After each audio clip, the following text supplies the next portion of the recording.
संतान के रूप में कौन आता है? पूर्व जन्म के कर्मों से ही हमें इस जन्म में माता पिता, भाई बहन, पति पत्नी, प्रेमिका, मित्र शत्रु, सगे संबंधी इत्यादि संसार के जितने भी रिश्ते नाते हैं सब मिलते हैं, क्योंकि इन सब को हमें या तो कुछ देना होता है या इनसे कुछ लेना होता है।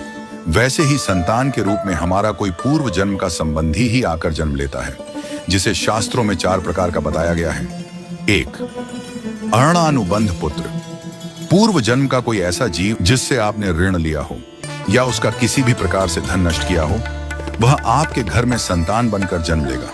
वह अपना धन बीमारी में या व्यर्थ के कार्यों में तब तक नष्ट करेगा जब तक उसका पूरा हिसाब न हो जाए। 2. शत्रुपुत्र।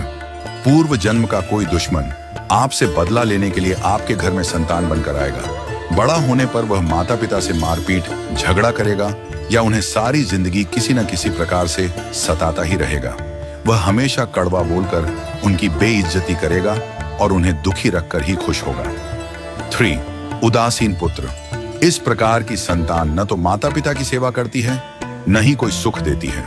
वह उन्हें उनके हाल पर मरने के लिए छोड़ देती है। विवाह होने पर यह माता पिता से अलग हो जाते हैं और उनकी चिंता नहीं करते। 4. सेवक पुत्र। पूर्व जन्म में यदि आपने किसी की खूब सेवा की है तो वह अपनी की हुई सेवा का ऋण उतारने के लिए आपकी सेवा करने के लिए पुत्र बनकर आता है। जो बोया है वही तो काटोगे। यदि अपने माता पिता की सेवा की है तो ही आपकी संतान बुढ़ापे में आपकी सेवा करेगी, वरना कोई पानी पिलाने वाला भी पास न होगा। आप यह न समझें कि यह सब बातें केवल मनुष्य पर ही लागू होती हैं। इन 4 प्रकार में कोई भी जीव आ सकता है। यदि आपने किसी गाय की निस्वार्थ भाव से सेवा की है तो वह भी पुत्र या पुत्री बनकर आ सकती है। यदि आपने गाय को स्वार्थवश पालकर उसके दूध देना बंद करने के पश्चात उसे घर से निकाल दिया हो तो वह ऋणानुबंध पुत्र या पुत्री बनकर जन्म लेगी। यदि आपने किसी निर्दोष जीव को सताया है तो वह आपके जीवन में शत्रु बनकर आएगा। इसलिए जीवन में कभी किसी का बुरा न करें, क्योंकि प्रकृति का नियम है कि आप जो भी करोगे उसे वह आपको इस जन्म में या अगले जन्म में 100 गुना वापस करके देगी। यदि आपने किसी को 1 रुपया दिया है तो समझो आपके खाते में 100 रुपया जमा हो गए हैं। यदि आपने किसी का 1 रुपया छीना है तो समझो आपकी जमा राशि से 100 रुपये निकल गए। जरा सोचिए, आप कौन सा धन साथ लेकर आए थे और कितना साथ लेकर जाओगे?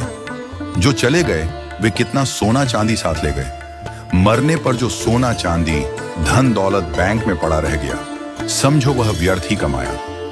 औलाद अगर अच्छी और लायक है तो उसके लिए कुछ भी छोड़कर जाने की जरूरत नहीं है, वह खुद ही कमा लेगी।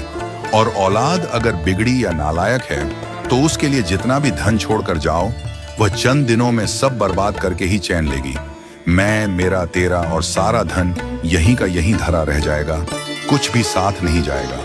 साथ यदि कुछ जाएगा भी तो सिर्फ अच्छे बुरे कर्म ही साथ जाएंगे। इसलिए जितना हो सके नेकी करो, सत्कर्म करो।